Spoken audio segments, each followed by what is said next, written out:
August 2019, 15-year-old Zaria Burgess is packing for the weekend, desperately texting friends to find anywhere else to stay. Her gut is screaming at her not to go to her daddy's house. But when you're just a kid, you don't always get a choice.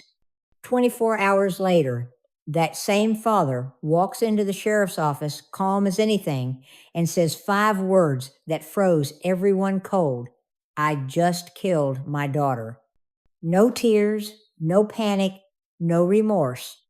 When officers got to his house, they found something so evil that veteran detectives couldn't handle it. This wasn't rage or an accident. This was 22 hours of calculated torture. This is the heartbreaking case of Zaria Burgess and how her own daddy became her worst nightmare. And now our top story, new details in a heartbreaking crime. A 15-year-old girl is dead, and police say her father confessed to killing her. The big question tonight is why? For the first time, we're hearing from investigators working to answer that question. NBC Charlotte's Hunter Science is live tonight in Union County with the details. Hunter.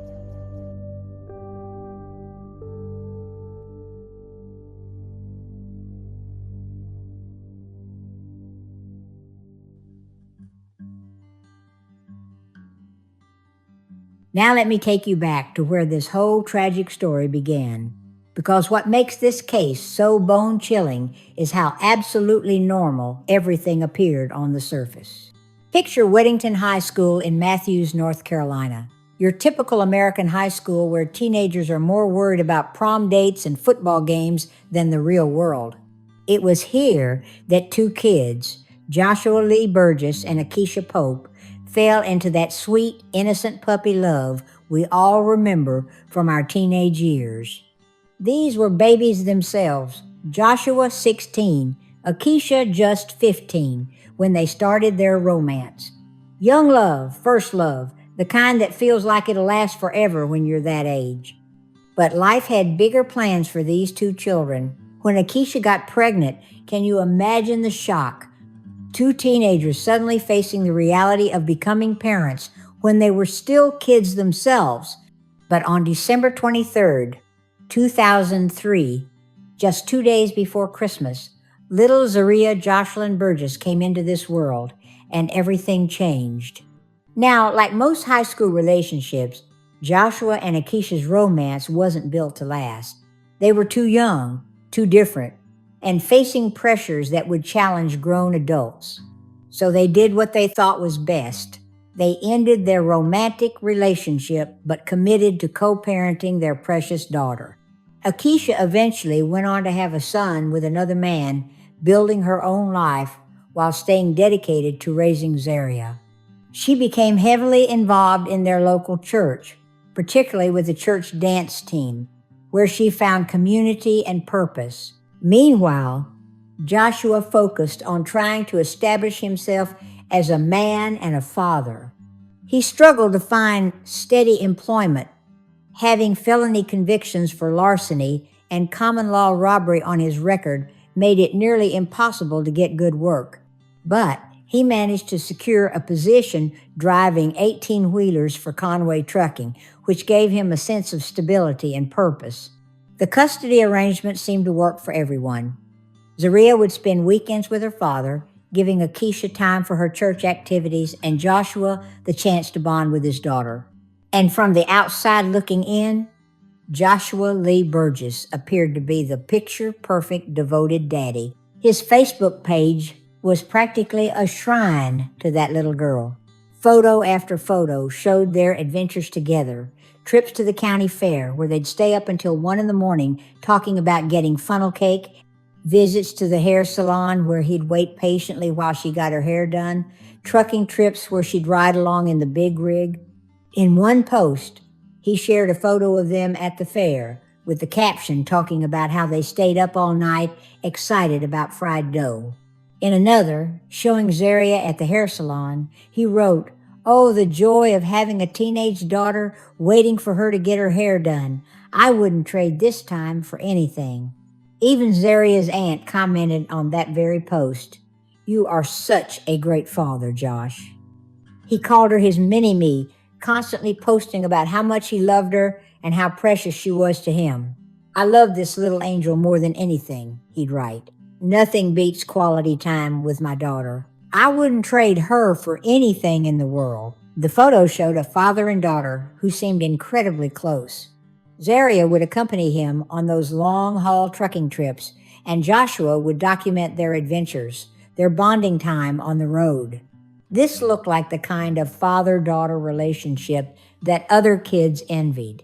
And indeed, some of Zaria's friends were actually jealous of the close relationship she seemed to have with her dad.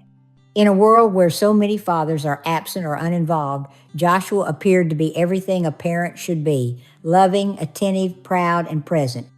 But you know what they say about social media? It only shows what people want you to see. And behind those smiling photos, something dark was brewing. As Zaria grew from a little girl into a teenager, that picture-perfect relationship started showing some deeply troubling cracks. She began confiding in her close friends that her daddy had serious anger problems. She told one of her best friends that Joshua would lash out at her for absolutely no reason, and she was starting to think he had real anger issues that went beyond normal parental frustration. But it wasn't just occasional outbursts that worried her. During those trucking trips that looked so fun and adventurous on Facebook, Zaria revealed to her friends that Joshua would threaten to abandon her. When his temper flared during these long drives, he'd tell his own daughter things like, "I should drop you off on the side of the road and leave you. Is that what you want?" Can you imagine, my darlings, a little girl, hundreds of miles from home, being told by the one person who's supposed to protect her that he might just abandon her on some lonely highway? The fear that must have caused, the confusion, the hurt. Zaria would often cry in that truck, her friends later revealed. What looked like quality father-daughter bonding time was actually becoming a source of anxiety and fear for this sweet child. Because of this increasingly troubling behavior, Zaria started pulling back from her father. She was growing up, becoming her own person, developing her own thoughts and opinions, and what she was seeing in Joshua Burgess scared her. She didn't want to go to his house as often anymore. When weekend visits came up, she'd try to find alternatives, sleepovers with friends, staying with relatives, anything to avoid those uncomfortable, tense weekends. Her friends' parents noticed changes too. One mother later said her daughter told her that Zaria was actually scared of Joshua because of his anger issues. She thought he might be using drugs again, and when this mother asked Zaria directly about it, the girl never confirmed it but never denied it either. This same mother revealed something even more disturbing, that when Zaria was at summer camp years earlier, she would often cry out of nowhere. Looking back, people wondered if these were signs that something had been wrong for much longer than anyone realized. But here's the tragic part of this story. Akeisha was committed to her church responsibilities. She was an active member of their dance team, and they had performances and commitments on weekends. This meant that whether Zaria wanted to go to her father's house or not, she often had no choice in the matter. Akeisha needed that time for herself and her church activities. Now I need to tell you about something that, looking back, should have been a massive red flag waving in everyone's faces. Back in February 2016, 3 years before Zaria's murder, Joshua posted something on Facebook that still gives me chills.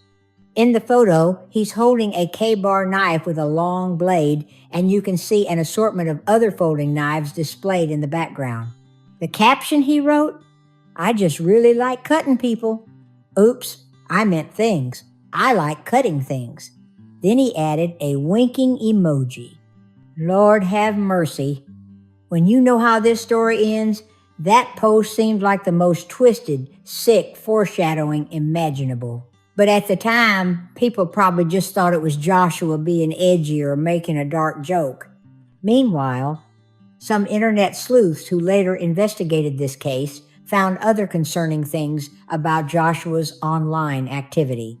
He had liked pages associated with white supremacist groups, which was particularly disturbing considering his own daughter was biracial. He'd posted racially charged memes, including ones featuring Barack and Michelle Obama.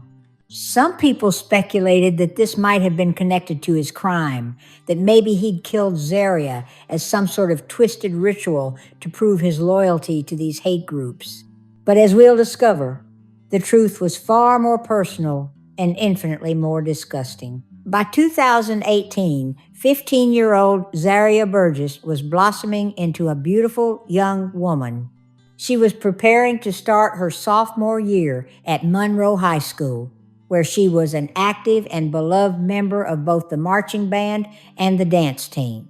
Her band director, Alan Sturdivant, described her as absolutely full of energy and an ideal member of their program. Teachers loved her, friends adored her, and everyone who met Zaria came away impressed by her bright spirit and infectious smile.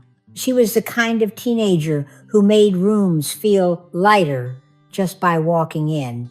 You know the type, someone who didn't need to try hard to make people happy, but somehow always managed to make everyone around her smile. She was funny, goofy, could pull off a TikTok dance challenge in the middle of a school hallway without batting an eyelash, but then turn around and ace her next test. Her friends described her as the perfect balance of fun and ambition, easy to talk to and impossible not to like.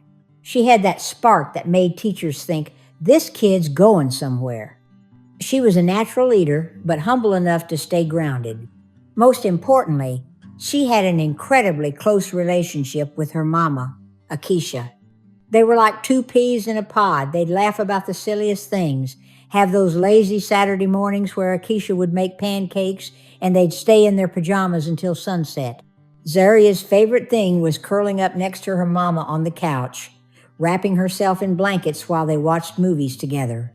Akeisha was the one who encouraged all of Zaria's dreams, always telling her, you can do anything you put your mind to, baby girl. But even as Zaria was flourishing in every other area of her life, those weekend visits to her father's house were becoming increasingly stressful.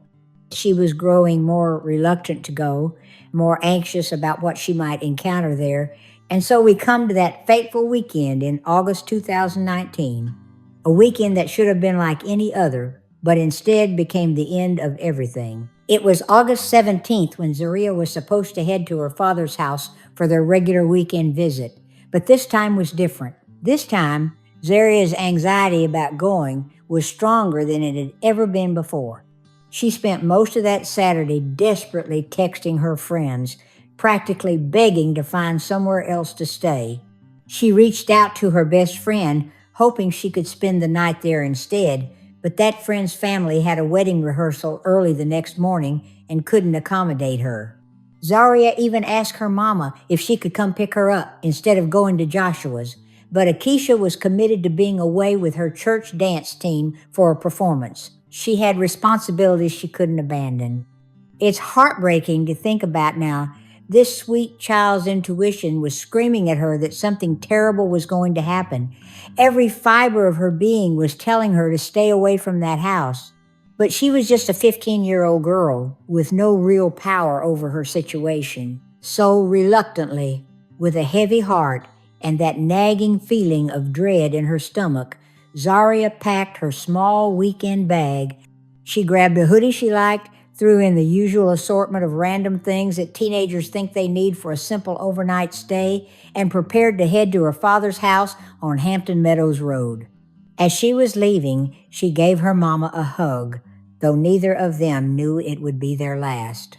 Akeisha waved goodbye, trying to push down that small flutter of unease in her chest. It was nothing, really, just those normal worries that come with being a mother. The drive to Joshua's house wasn't long, maybe 10 minutes at most through Monroe, North Carolina. Hampton Meadows Road was the kind of street you'd drive down without thinking twice about safety. Well-kept houses, neatly trimmed lawns, kids riding bikes on the sidewalks, sprinklers misting the summer air. It looked like the kind of place where the worst thing that could happen was a neighbor complaining about someone's lawnmower being too loud. When Zaria arrived, there was nothing obviously alarming about the scene. No red flags, no strange cars parked outside, no indication that this house would become the site of unimaginable horror. What happened over the next 22 hours is almost too evil to put into words, my darlings. But Zaria deserves to have her story told, no matter how difficult it is for us to hear. According to the evidence that came out at trial, Joshua didn't just snap in a moment of rage. This wasn't a terrible accident or even a crime of passion. What he did to his own daughter was planned, calculated, and carried out with methodical precision over nearly a full day. He had been thinking about this, planning it, fantasizing about it, and that weekend in August 2019, he finally decided to act on his sick desires. Zaria found herself trapped in a nightmare that no child should ever experience. For nearly 24 hours, she endured psychological torture, physical abuse, and sexual assault at the hands of the one person in the world who was supposed to protect her above all others. The details are so disturbing that even seasoned investigators needed counseling after working this case. Zaria was handcuffed, tortured, and assaulted repeatedly. She was strangled, stabbed multiple times all over her body, and finally had her throat cut so deeply that it severed her carotid artery. But perhaps the most heartbreaking detail of all, according to Joshua's own confession, Zaria actually regained consciousness at one point after he thought he'd killed her through strangulation. This brave, strong girl managed to get herself partly unbound and made a desperate run for freedom. She almost made it to the front door, almost made it to safety and help. But Joshua caught her just steps away from escape and dragged her back into that house of horrors. That's when he grabbed one of those knives he'd posed with on Facebook years earlier and finished what he'd started, cutting her throat so deeply it was nearly a decapitation. Can you imagine the terror, the confusion, the absolute betrayal this sweet child felt? The person she trusted most in the world had become her torturer and executioner. The next morning, August 18, 2019, at exactly 9:24 a.m., Joshua Lee Burgess calmly got dressed, combed his hair, and drove himself to the Union County Sheriff's Office. Picture this scene. He walks through those doors looking like any other citizen coming in for routine business. No wild eyes, no signs of distress, no indication that he just committed the most heinous crime imaginable. He approaches the front desk where a dispatcher is probably expecting someone to report a fender bender or ask for directions. Instead, Joshua opens his mouth and delivers the most chilling words you can imagine. I'm here to turn myself in for murder. The dispatcher starts typing into her computer, thinking she needs to check for outstanding warrants or something routine. That's when Joshua stops her cold. You won't find me in there, he says, still calm as anything. I just killed somebody. Now, everyone in that lobby is thinking, this can't be real. This man is too composed, too matter of fact. But Joshua isn't finished talking. I killed my daughter, he continues. Her name is Zaria. He gives him his address on Hampton Meadows Road like he's providing directions to a pizza delivery driver. No emotion, no tears, no remorse, just cold, hard facts delivered like a weather report. The officers who took that call said later that Joshua's demeanor was the most unsettling thing they'd ever witnessed. This wasn't a distraught father who had snapped. This wasn't someone in the grip of a psychotic break. This was a man calmly reporting his own crime like it was the most natural thing in the world. When officers arrived at that house on Hampton Meadows Road, they stepped into something that would haunt them for the rest of their lives. There was 15-year-old Zaria positioned in the living room facing the front door. It was immediately clear that her body had been deliberately staged, arranged in a way that created a sick, twisted display for whoever found her. She was completely nude, her hands and feet bound with handcuffs. She had been stabbed multiple times all over her body, but the killing blow was obvious, a deep, vicious cut across her throat that had nearly decapitated her. The medical examiner later confirmed that she had been strangled before her throat was cut, and the pattern of injuries told the horrific story of prolonged torture. But what made this crime scene even more disturbing was the evidence of extensive sexual assault. This wasn't just murder, this was rape, torture, and murder carried out by her own father over the course of nearly a full day. Sheriff Tony Underwood summed it up perfectly. It's just evil. I mean, murder is murder, but to kill your own flesh and blood like this, there's just no way to explain it other than it's just an evil crime. Sheriff Eddie Cathy was even more shaken. Every officer and detective involved in this case is feeling the effects of what happened to this child. There is no logical answer to explain why this man did what he is accused of doing. One investigator later said that some officers couldn't stop shaking after processing the scene. Another broke down crying on the front porch. These were hardened professionals who had seen the worst of humanity, but what Joshua did to Zaria was beyond their comprehension. During the investigation and trial, the full scope of Joshua's depravity came to light. And I'm warning you again, what I'm about to tell you is going to make you physically sick. Joshua was charged with first-degree murder, kidnapping, statutory rape, first-degree sexual exploitation of a minor, and 3 counts of statutory sex offenses. The state was seeking the death penalty, which was absolutely appropriate for such a heinous crime. Despite his confession, Joshua had the audacity to plead not guilty. His defense team tried to get his taped confessions thrown out, claiming it violated his right to a fair trial. Thank goodness the judge denied that motion. The jury needed to hear exactly what this monster had done and why. When detectives pressed Joshua for his motive, his answer revealed the most twisted, perverted reasoning imaginable. He told them his primary motive was lust and control, but the full truth was even more sickening. According to someone who was in that courtroom and heard Joshua's complete confession, and I can barely bring myself to repeat this, he told police that he was in love with Zaria, his own daughter, his own flesh and blood. He said that she was getting older, becoming a young woman, and he didn't want anyone else to have her. In his sick, perverted mind, she was his possession. She belonged to him, and if he couldn't have her forever, then no one could. This wasn't a crime of passion or a moment of madness. Joshua had planned every single detail of that weekend. He planned the torture, the sexual assault, and even his surrender to police afterward. In the most chilling statement imaginable, he told officers that weekend was the best 48 hours of his life and that he enjoyed every minute of what he did to his own child. Think about that for a moment. While Zaria was experiencing the worst suffering imaginable, while she was being tortured and brutalized by her own father, he was experiencing pleasure, pure evil satisfaction. He also revealed that he had originally planned to force police to shoot him at the station, a sort of suicide by cop scenario. But like the coward he truly is, he got scared when the moment came and just turned himself in instead. Joshua's trial began in May 2022 and lasted 3 agonizing weeks.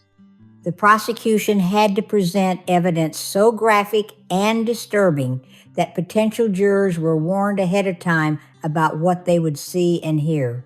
The jury selection process itself was difficult because many people simply couldn't handle the details of what had happened to Zaria.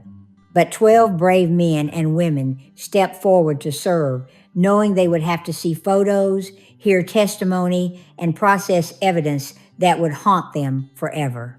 The state presented a methodical case showing exactly what Joshua had done and how he had planned it. Medical examiners testified about Zaria's injuries. Forensic experts explained the evidence. And most devastatingly, the jury had to listen to Joshua's own recorded confessions, where he described his crimes in chilling detail. Joshua's defense team had no real strategy because there was no defense for what he had done.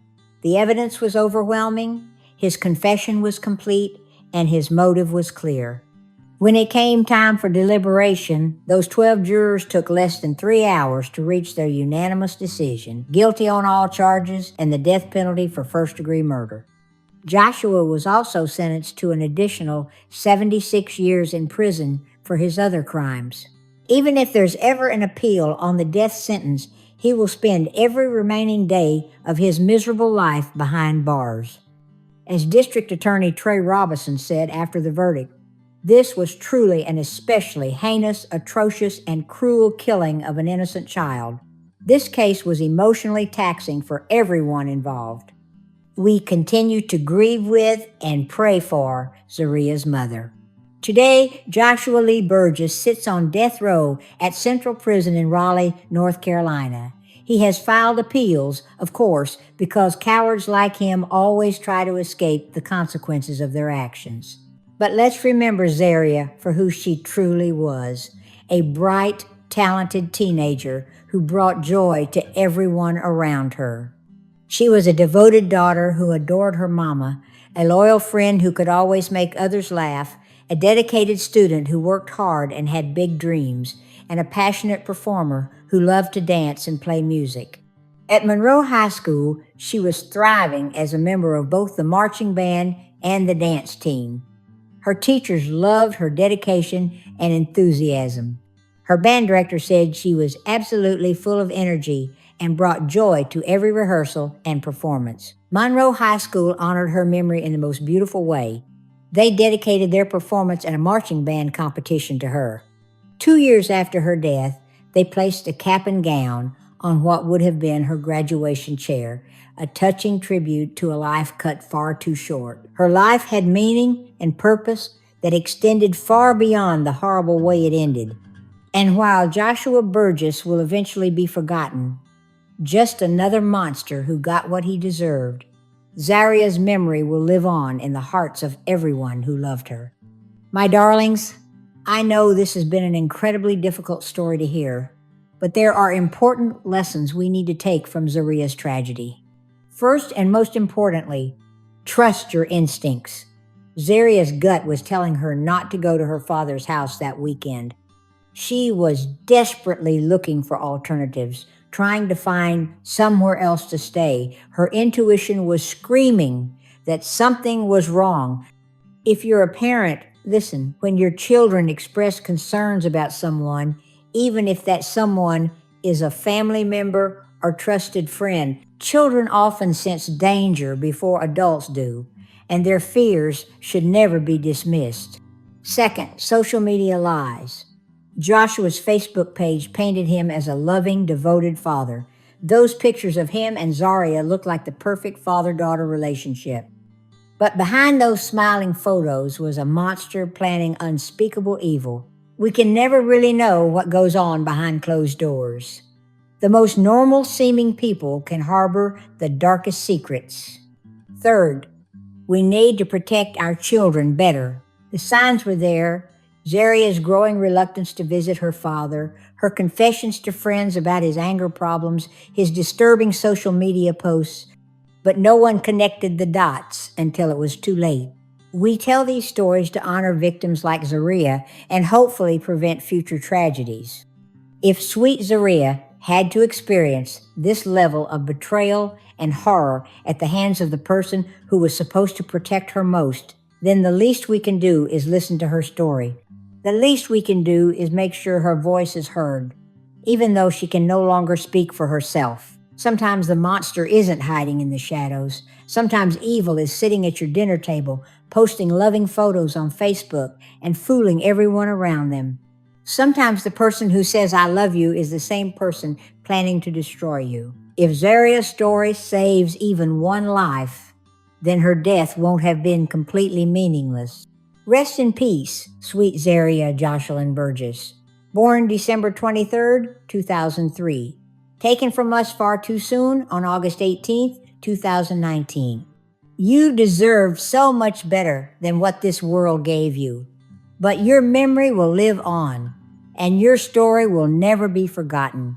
Your light continues to shine in the darkness, reminding us all that love conquers hate, Truth defeats lies, and justice will always prevail. Trust your instincts, protect the innocent, and remember, it's our responsibility to watch out for each other, especially those who can't protect themselves. Until next time, stay safe out there, my darlings.